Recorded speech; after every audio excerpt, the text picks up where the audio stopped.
Logoi agenge kondoi kong'eten chemi ng'weny akoi chemiten en barak sosiekab kanisosiek amu yuton ele kemwechini tugul rip. Amwoe missing akobo Mau.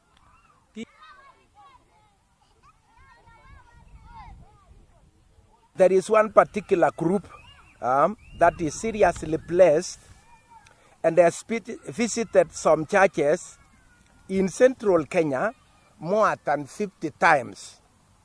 We can only imagine how many projects we would have finished by now here, even in the South Rift, if we have had half of the visits.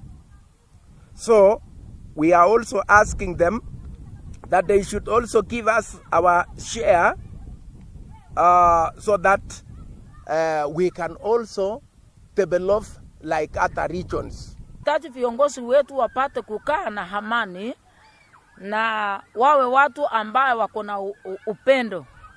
Wakati wanapoongoza nchi, wawe watu ambao wanasikilizana. We are also concerned with the issue of the current sentiments that politicians in this country have made, and more so when we come to the issue of Mr. Murkomen, we honor him, but he should tone down his voice as it may escalate to tension in South Rift and may blow beyond the proportions.